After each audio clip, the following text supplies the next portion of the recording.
Assalamu alaikum warahmatullahi wabarakatuh. Welcome dear friends. I welcome you all back to CA Latif's Academy. I'm your course instructor Asif Javed और आज हम शुरू करने जा रहे हैं रिंग थ्योरी। इससे पहले हम ग्रुप थ्योरी पढ़ रहे थे। आज हम देखेंगे कि रिंग क्या होता है। देखो बच्चों, रिंग क्या होता है। जब हम ग्रुप पढ़ रहे थे तो ग्रुप में मैंने आपको बताया था कि ग्रुप के अंदर एक बाइनरी ऑपरेशन होता है और वो बाइनरी ऑपरेशन सर्टेन प्रॉपर्टीज को सेटिस्फाई करता है। रिंग में एक नहीं बल्कि दो बाइनरी ऑपरेशन होते हैं, एक एडिशन होता है, एक multiplication.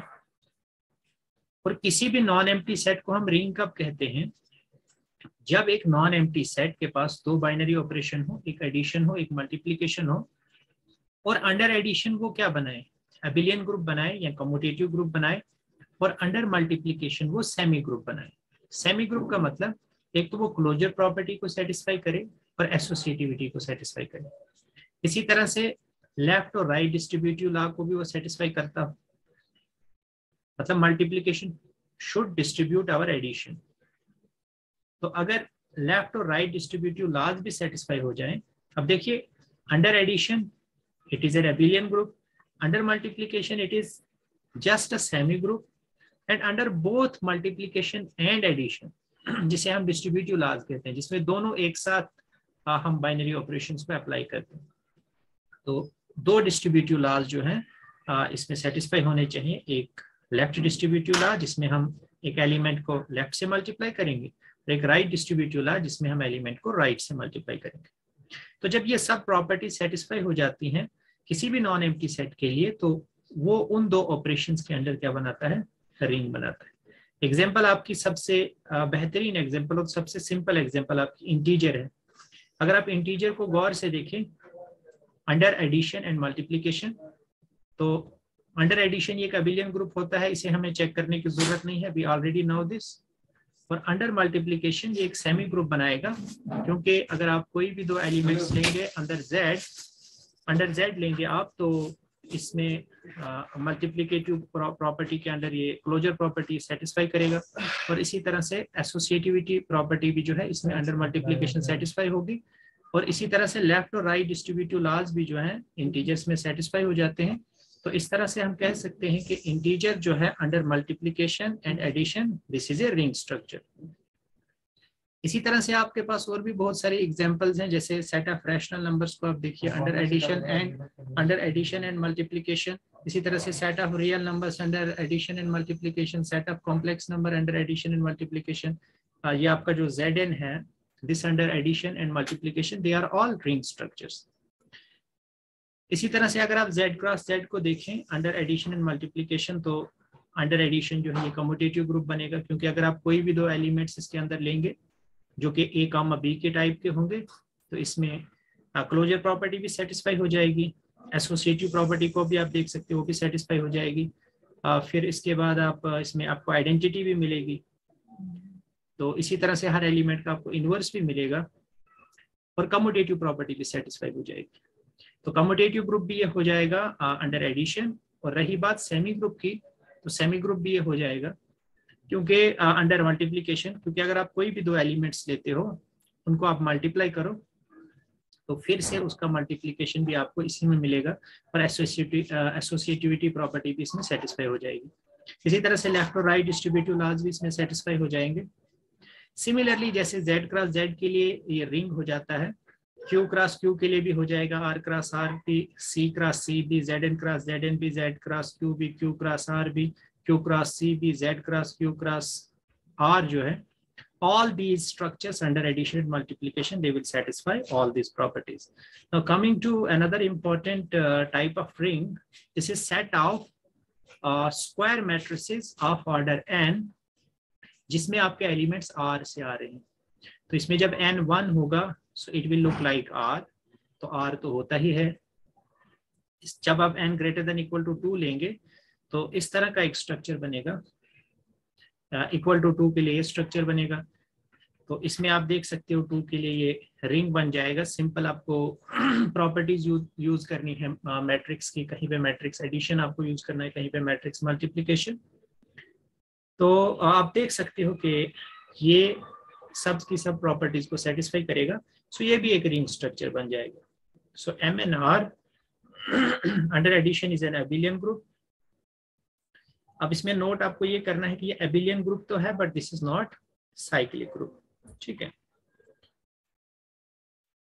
You can see here M1Z, this looks like Z. So in this case this is cyclic, but जब आप n greater than equal to 2 लोगे तो ऑब्वियस सी बात है कि वो एबिलियन ग्रुप ही नहीं होगा, क्योंकि मैट्रिसेस जो है वो नॉन एबिलियन ग्रुप होता है। तो नॉन एबिलियन का मतलब वो नॉन साइक्लिक होगा। इसी तरह से MNZP, चाहे फील्ड हम ZP ही ले लें तब भी ये साइक्लिक नहीं होगा, क्योंकि 1 के लिए तो ये हो जाएगा, लेकिन ग्रेटर देन इक्वल टू 2 के लिए फिर से नॉन एबिलियन होगा, तो नॉन साइक्लिक हो जाएगा। सिमिलरली M2R के लिए भी आप देखिए, they will all B not cyclic.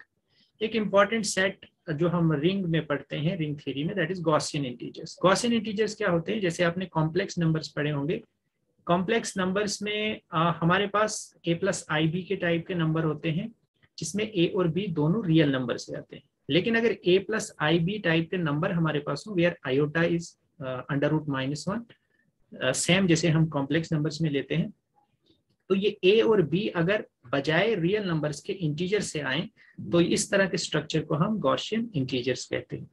और मजे की बात यह है कि जो ये गॉसियन इंटीजर्स हैं, ये एक स्ट्रक्चर बनाता है रिंग स्ट्रक्चर। यानी अंडर एडिशन और मल्टीप्लिकेशन अगर आप चेक करो तो आप इसको इजीली वेरीफाई कर सकते हो that this is a ring. यानी अंडर मल्टीप्लिकेशन जो है ये सेमी ग्रुप बनाएगा, अंडर एडिशन ये अबिलियन ग्रुप बनाएगा, और फिर आप इसमें देख सकते हो कि लेफ्ट और राइट डिस्ट्रीब्यूटिव लॉज भी सेटिस्फाई हो जाएंगे। इसके अलावा एक और रिंग होती है ZNI, इसको कहते हैं गॉसियन इंटीजर मॉडुलो n। इसमें फर्क ये होता है कि वहां पे आपके एलिमेंट्स जो हैं A B Z से आ रहे होते हैं, यहाँ पे ZN से आते हैं। सो this is called Gaussian integers modulo n। So this is also a ring, और इसका जो ऑर्डर होता है इट डिपेंड्स ऑन n। यानी अगर ZNI है तो इसका ऑर्डर हो जाएगा n²। इसका ऑर्डर क्या हो जाएगा? n² हो जाएगा। Z4i का हो जाएगा 16, Z5i का हो जाएगा 25, सो ऑन। सो देख सकते हो आप Z5i, इसका ऑर्डर जो है वो 25 है, जैसे यहाँ पे आपको एलिमेंट्स दिखाई भी गए। अब क्वेश्चन आपसे ये पूछा गया है, क्या ये साइक्लिक ग्रुप है? Is it a cyclic group ZNI? So this need not be cyclic group. Cyclic group होने के लिए जरूरी है कि हमें उस ग्रुप के अंदर एक एलिमेंट मिले जिसका ऑर्डर किसके बराबर हो?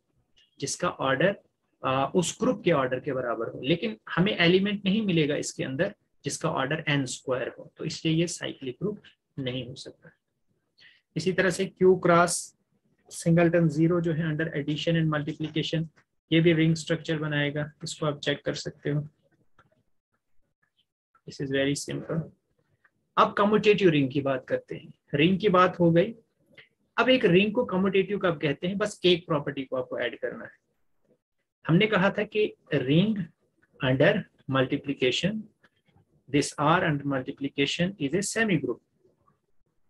बस इस सेमी ग्रुप में आप एक और प्रॉपर्टी को ऐड कर दीजिए। आप ये कहिए कि A.B is equal to B.A।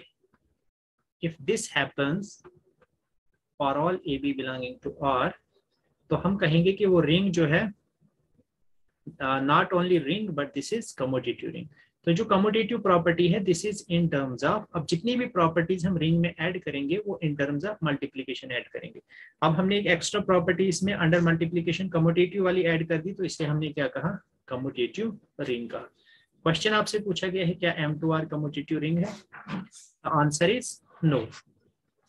Answer is no. Why? Because अगर आप M2R पे गौर करो तो M2R एक नॉन एबिलियन ग्रुप है, और नॉन एबिलियन ग्रुप जो होता है, non abelian group is obviously non commutative होगा अंडर मल्टीप्लिकेशन।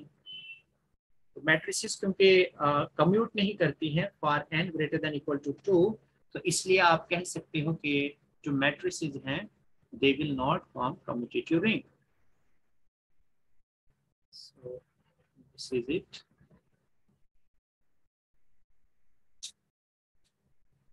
इसी तरह से r इक्वल टू z जो है ये कम्यूटेटिव रिंग होती है क्योंकि अंडर मल्टीप्लिकेशन इंटीजर्स कम्यूट करते हैं। सिमिलरली Q हो, R हो, C हो, Zn हो, Zi हो, ZnI हो, ये सब की सब कम्यूटेटिव रिंग्स है। Q क्रॉस R के बारे में देखते हैं। Q क्रॉस R जो है ये भी कम्यूटेटिव रिंग है क्योंकि रिंग तो थी ये, लेकिन इसमें अगर आप x और y ले लें तो y इंटू एक्स के बराबर आ जाएगा। इसी तरह से Z cross Q, Z cross Z, Q cross Q, Q cross C, Q cross R cross C, Zn cross Z, Zi cross Zi, Zn I cross Z क्रॉस 0 etcetera, they are all commutative rings. Next concept आता है Boolean ring का। तो Boolean ring क्या होती है? Boolean ring एक ऐसी रिंग होती है जिसमें हर एलिमेंट जो है आइडेम्पोटेंट एलिमेंट होता है। आइडेम्पोटेंट एलिमेंट एक ऐसा एलिमेंट होता है जिसका स्क्वायर अपने आप के बराबर होता है। if we have an element whose square is equal to the element itself, that is called idempotent element। पर अगर एक रिंग में हर एलिमेंट ही आइडेम्पोटेंट एलिमेंट हो जाए तो ऐसी रिंग को हम क्या कहते हैं? बूलियन रिंग कहते हैं। इसकी कुछ एग्जांपल्स देख लेते हैं।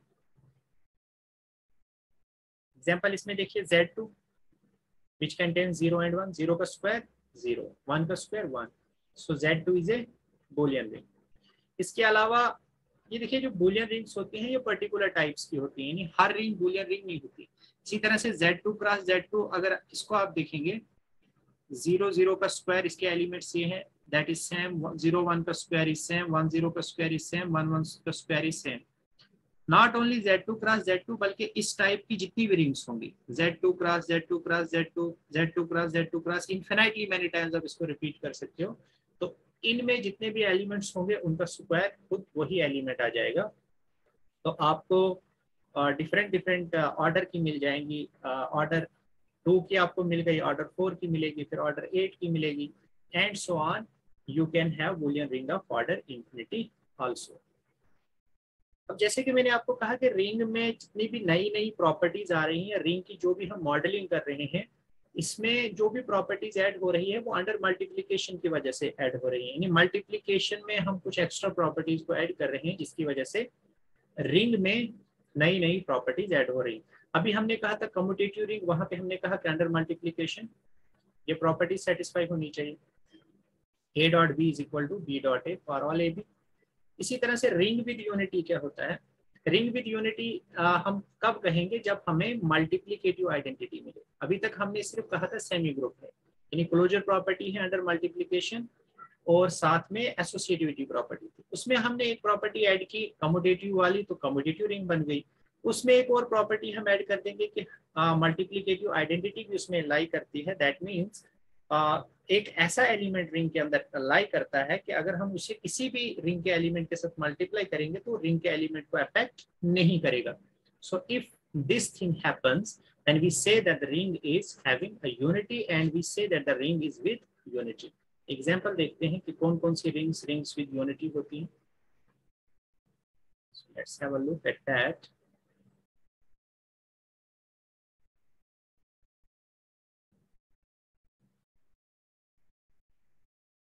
देखिए Z की बात करें, Z में भी यूनिटी होती है, Z में यूनिटी 1 होती है। 1 को आप किसी भी इंटीजर के साथ मल्टीप्लाई कीजिए वो उसको अफेक्ट नहीं करेगा। Q में भी 1 होता है, R में भी 1 होता है, C में भी 1 होता है, Zi में भी 1 होता है।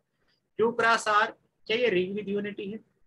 बिल्कुल है, 1, 1 इसमें आप ले लीजिए तो ये इसका यूनिटी हो जाएगी। क्या Q cross 0 ring with unity है? बिल्कुल है, इसकी यूनिटी 1 क्रॉस 0 हो जाएगी। इसी तरह से ये जो जितनी भी इस टाइप की रिंग्स हैं इनकी यूनिटी किस तरह की दिखती है? 1 क्रॉस 0 की। अगर इस 0 को हम पीछे शिफ्ट कर देते हैं तो इट विल लुक अदरवाइज। इसी तरह से R इक्वल टू Zn क्या ये रिंग विद यूनिटी है? सो नीड नॉट, इसका आंसर है जरूरी नहीं। कभी हमें इसकी यूनिटी मिल भी सकती है और कभी इसकी यूनिटी नहीं मिल सकती है। जैसे कि n अगर हम 1 ले लें तो Z1 इक्वल टू 0, ऑब्वियस सी बात है this is a ring without unity क्योंकि इसमें 1 है ही नहीं। n ग्रेटर देन 1 में हम देखते हैं कि 1 हमेशा Zn में बिलोंग करेगा, तो उस केस में हमें यूनिटी मिल जाएगी। So for n equal to 1 we will not have unity, but for n greater than 1 we will definitely have unity। So Zn will be a ring with unity if n is greater than 1 and if it will not be a ring with unity if Z1 is equal to 0। अब actually question paper में अब है तो बड़ा trivial सा ये, क्योंकि Z1 में अंडरस्टूड सी बात है कि इसमें यूनिटी नहीं होता, लेकिन क्वेश्चन में जब आपसे पूछता है वहां पे n मेंशन नहीं होता है, वहां पे आपसे जनरल पूछा जाएगा कि Zn is a ring with unity, तो वहां पे या आपको ऐसा सवाल दिया जाएगा कि बोलिए इनमें से कौन सी रिंग है जो विद यूनिटी है, तो आपने जल्दबाजी में वहां पे Zn को टिक नहीं कर देना है, आपने देखना है क्या n की कोई कंडीशन उन्होंने दी है, अगर नहीं दी है तो आप इसको लिखेंगे, फिर उसको आप टिक नहीं करेंगे क्योंकि n इक्वल टू 1 के लिए ये नहीं होता है। हाँ, अगर वहां पे मेंशन है n स्ट्रिक्टली ग्रेटर देन 1 या n greater than equal to 2, तो तब आप इसको टिक कर सकते हो। इसी तरह से Zn cross Zn, is it a ring with unity? Obviously this need not be ring with unity. Zni, इसमें भी आप देख सकते हो, Z1 क्रॉस Z1 अगर आप ले लो तो उसमें आपको यूनिटी नहीं मिलेगी। Zni is the ring with unity, again इसमें भी जो है वो यूनिटी होना जरूरी नहीं, जैसे Z1i अगर आप लेंगे तो वहां पे आप देख सकते हो। So similarly you can talk about this thing. Zero divisor की बात करते हैं। जीरो डिवाइजर क्या होता है? अगर आपके पास एक कम्यूटेटिव रिंग है तो कोई भी नॉन जीरो एलिमेंट को हम उस रिंग का जीरो डिवाइजर कब कहेंगे? अगर हमें एक एलिमेंट दूसरा नॉन जीरो एलिमेंट मिल जाए सच दैट उन दोनों का प्रोडक्ट क्या हो? जीरो। बात समझ रहे हैं अब मैं क्या कह रहा हूँ? मैं ये कह रहा हूँ अगर आपके पास एक रिंग है, एक रिंग का जो जीरो डिवाइजर होता है किसी भी एलिमेंट को, वो जीरो डिवाइजर अपने आप में सबसे पहले एक नॉन जीरो एलिमेंट होता है। इसका मतलब जीरो डिवाइजर जीरो एलिमेंट नहीं हो सकता, एक नॉन जीरो एलिमेंट होता है, लेकिन उसकी खासियत ये होती है कि उसके कारस्पॉन्डिंग हमें एक दूसरा एलिमेंट बी मिलना चाहिए जो कि नॉन जीरो हो लेकिन दोनों का प्रोडक्ट क्या हो? जीरो। अगर ऐसा हो जाए तो हम उस एलिमेंट को जीरो डिवाइजर कहेंगे, अदरवाइज वो जीरो डिवाइजर नहीं होगा। एग्जाम्पल देखिए, जैसे Z6 ले लीजिए। Z6 में मैं आपसे पूछता हूँ इसमें एलिमेंट्स कौन से हैं? 0, 1, 2, 3, 4, 5। मैं आपसे पूछता हूँ क्या 2 इसमें जीरो डिवाइजर है? तो क्या 2 के कारस्पॉन्डिंग हमें कोई एलिमेंट मिलेगा? बिल्कुल मिलेगा, 3 मिलेगा। Such that 2 into 3 is equal to 2 into 3 is equal to 6 and 6 is congruent to 0 modulo 6। So that means 2 एक नॉन जीरो एलिमेंट है और इसके कारस्पॉन्डिंग हमें एक दूसरा नॉन जीरो एलिमेंट 3 मिल गया, such that 2 into 3 is equal to 0। तो इसका मतलब 2 जो है ये क्या है? This is a zero divisor. Similarly 3 is also zero divisor क्योंकि 3 के कारस्पॉन्डिंग 2 एग्जिस्ट करेगा विच इज इक्वल टू 0। तो Z6 के केस में आप देखते हैं कि it contains a zero divisor 2, it has a zero divisor 3। तो इस जिसमें ये जीरो डिवाइजर्स हो उसे हम रिंग विद जीरो डिवाइजर भी कहते हैं। इसी तरह से Z15 की बात करते हैं। Let us talk about Z15। Z15 में आपको एलिमेंट 3 मिलेगा और 3 के कारस्पॉन्डिंग 5 मिलेगा और 3 into 5 is 15 and 15 is congruent to 0 modulo 15। तो इसलिए 3 जीरो डिवाइजर होगा और 5 भी क्या होगा? जीरो डिवाइजर होगा। Z5i में देखिए, आप एक नॉन जीरो एलिमेंट ले लीजिए 1 + 2i और दूसरा लीजिए आप 1 + 3i, फिर 1 + 2i और 1 + 3i को आप मल्टीप्लाई कर दीजिए, क्या मिलेगा आपको? 1 + 2i into 1 + 3i, this will look like 1 into 1 is 1, or 1 into this is 3 iota, 2i, this is 2i, and 2 into 3 is -6, so this is -5 plus 5 iota। अब देखिए -5 is congruent to 0 and 5 is also congruent to 0, so 0 plus 0 क्या हो जाएगा? 0। That means दो non zero elements का product क्या आ गया? 0। तो ये भी इसमें जीरो डिवाइजर हो जाएगा और ये भी इसमें जीरो डिवाइजर हो जाएगा। तो इस तरह से हम जीरो डिवाइजर को फाइंड आउट करते हैं। Okay, fine. इसी तरह से Z3i में हम देखते हैं। Z3i में जब हम ढूंढेंगे तो Z3i में हमें कोई भी जीरो डिवाइजर नहीं मिलेगा। We will not have any zero divisor। अब आप सोच रहे होंगे कि ये कैसे हम पता करें कि किसमें जीरो डिवाइजर है और किसमें नहीं। तो इसके लिए आपको याद रखना है कि ZP के अंदर कोई भी जीरो डिवाइजर नहीं होते। अगर Z के साथ सबस्क्रिप्ट क्या हो, कोई भी prime number, I mean two से Z2 हो, Z3 हो, Z5 हो, तो इसके आपको कोई भी जीरो डिवाइजर नहीं मिलेगा। ये आप ऐसे याद रखेंगे।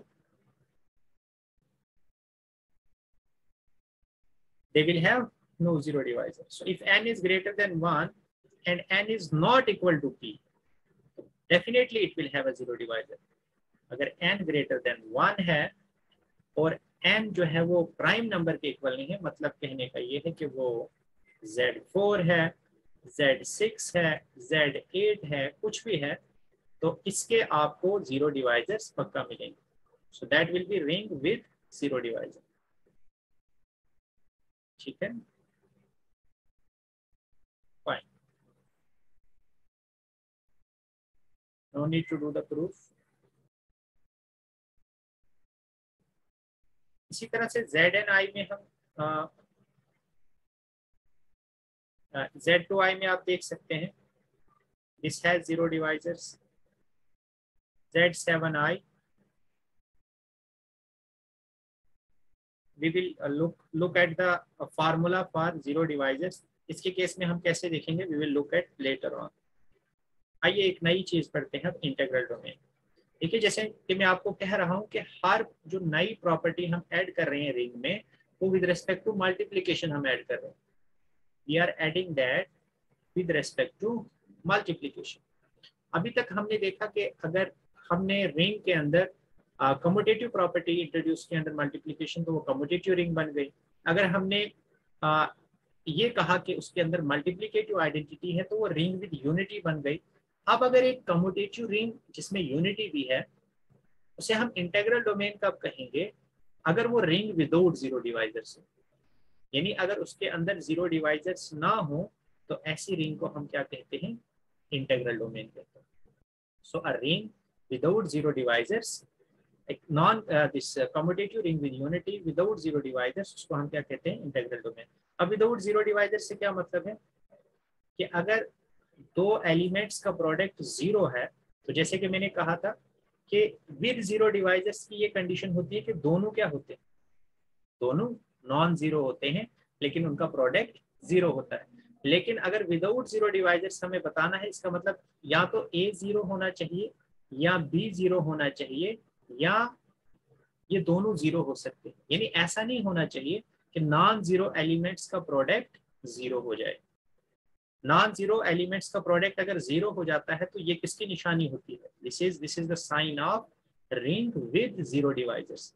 तो रिंग विदाउट जीरो डिवाइजर की निशानी ये होती है कि दो नॉन जीरो एलिमेंट्स का प्रोडक्ट कभी भी जीरो नहीं हो सकता।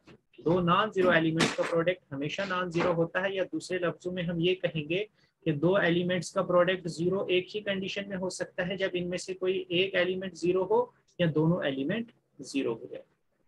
एग्जाम्पल आप देख सकते हैं, जेड इंटीग्रल डोमेन है। क्यों? क्योंकि अगर आप कोई भी दो नॉन जीरो एलिमेंट जेड में लेंगे, कभी भी आपको जीरो एलिमेंट नहीं मिलेगा, जो कि जीरो डिवाइजर की condition. So this is ring without zero divisor, क्योंकि नॉन जीरो एलिमेंट्स का प्रोडक्ट हमेशा क्या आता है, लीजिए कोई भी दो नॉन जीरो एलिमेंट्स इंटीजर्स में से, you will always get non zero element. उसी चीज को लिखने का तरीका है कि a b is equal to zero implies either a is equal to zero और b is equal to zero और बोथ आर जीरो। या दूसरे लफ्जों में, अगर दोनों नॉन जीरो एलिमेंट्स है, तो उनका प्रोडक्ट भी इंटीग्रल डोमेन में क्या होता है, नॉन जीरो होता है। एग्जाम्पल देखिए, यही जेड की एग्जाम्पल है। This is a commutative ring, this has unity plus product of non zero elements is non zero, so this is A integral domain. Z cross Q, क्या ये integral domain है? तो integral domain होने के लिए जरूरी है कि नॉन जीरो एलिमेंट्स का प्रोडक्ट क्या होना चाहिए, नॉन जीरो। लेकिन 1 0 नॉन जीरो एलिमेंट है, 0 1 नॉन जीरो एलिमेंट है, लेकिन इनका प्रोडक्ट क्या है, जीरो। तो देखिए, नॉन जीरो एलिमेंट्स का प्रोडक्ट जीरो आ रहा है, जबकि इंटीग्रल डोमेन की कंडीशन ये है कि नॉन जीरो का प्रोडक्ट, एलिमेंट्स का प्रोडक्ट नॉन जीरो होना चाहिए। So this is not integral domain. Similarly जितनी भी ये प्रोडक्ट वाली रिंग्स होगी, जेड क्रॉस क्यू हो, जेड क्रॉस जेड हो, मतलब आर क्रॉस आर टाइप की जितनी भी होंगी आपके पास, you can always find two non zero elements जिनका प्रोडक्ट क्या होगा, zero. So all of them are not integral domains. इसी तरह से Z cross Q cross R जो है, this is also not integral domain. ले लीजिए ये दो एलिमेंट्स 1 0 0 और 0 1 0, both of them are non zero elements, but इनका जो प्रोडक्ट है that is zero element. Q cross 0 क्या ये इंटीग्रल डोमेन है? तो ये इंटीग्रल डोमेन हो जाएगा.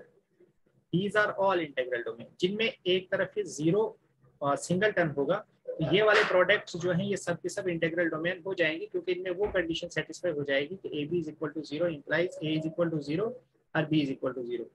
लेकिन अगर ये दो Q क्रॉस R क्रॉस 0 है, एज अ थर्ड ग्रुप इसमें 0 आप ऐड करें तो ये इंटीग्रल डोमेन्स नहीं होंगे. इसी तरह से M2R इंटीग्रल डोमेन नहीं होगी. क्यों नहीं होगी? क्योंकि इंटीग्रल डोमेन होने के लिए कम्यूटेटिव रिंग का होना जरूरी है, जबकि M2R एक नॉन कम्यूटेटिव रिंग है. Z1 की बात देखिए, Z1 इंटीग्रल डोमेन नहीं होगी, क्योंकि एक इंटीग्रल डोमेन के लिए यूनिटी का होना जरूरी है, जबकि Z1 में यूनिटी है ही नहीं, तो ये वहां से रिजेक्ट हो जाएगी. जनरल फार्मूला इंटीग्रल डोमेन का ये है Zn के केस में कि कोई भी Zn जो है वो इंटीग्रल डोमेन तब होती है if and only if n किसके इक्वल हो? P के इक्वल. क्योंकि जब n P के इक्वल हो जाएगा तो उस केस में वो रिंग विदाउट जीरो डिवाइजर्स हो जाएगी. But again this thing is true. Yes, of course this thing is true. So Z2, Z3, Z5, all of these are integral domains. और Z1, Z4, Z6 they are not, क्योंकि if and only if है. मतलब अगर NP होगा तो integral domain है, अगर नहीं होगा तो इंटीग्रल डोमेन नहीं होगा. ZNI के केस में भी यही है कि in general this is not an integral domain. लेकिन ये इंटीग्रल डोमेन कब होगा, इसके लिए आपको ये फार्मूला याद रखना है कि अगर 4 किसको डिवाइड करता है? P-3 को, तो उस केस में ये इंटीग्रल डोमेन हो जाएगा. एग्जाम्पल लेते हैं हम. जैसे Z7i के केस में देखिए, क्या 4 डिवाइड करता है 7-3 को? बिल्कुल करता है, because 4 divides 4. So that means Z7i integral domain हो जाएगी. क्या Z3i होगी? बिल्कुल ये भी हो जाएगी, क्योंकि 4 डिवाइड्स 3-3. अच्छा, क्या Z11i हो जाएगी? उसके लिए 4 किसको डिवाइड करना चाहिए? P-3 को, मतलब 11-3 को. तो बिल्कुल 4 डिवाइड करेगा 8 को, तो ये भी हो जाएगी. एक ऐसे एग्जांपल देखते हैं जिसमें नहीं होगा. जैसे आप Z5i को देखिए, Z5i, तो इसके लिए 4 डिवाइड करना चाहिए P-3, मतलब 5-3 को, बट 5-3 2 होता है और 4 2 को डिवाइड नहीं करता है, इसलिए Z5i जो है ये इंटीग्रल डोमेन नहीं होगी. तो आपको याद क्या रखना है? टेक अवे पॉइंट जो आपको which you have to bring home. What point we have to keep in mind? कोई भी Zn है, ये इंटीग्रल डोमेन कब होगा? जब n किसके इक्वल होगा? प्राइम नंबर के इक्वल.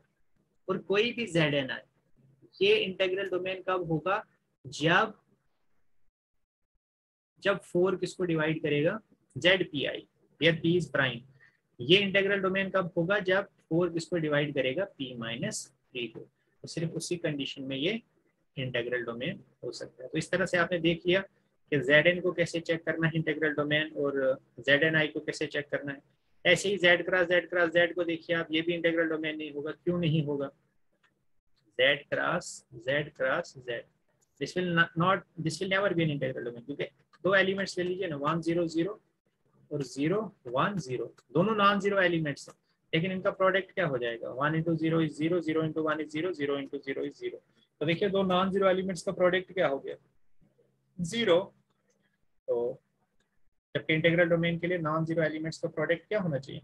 नॉन जीरो होना चाहिए. So this is not an integral domain. Similarly you can check. तो आज हम यहीं पे रखते हैं रिंग थ्योरी का. कल हम स्टार्ट करेंगे कि सब रिंग क्या होता है, उससे related concept. So this is all I have from today's lecture. Hope you have enjoyed this lecture. Thank you so much and have a nice day.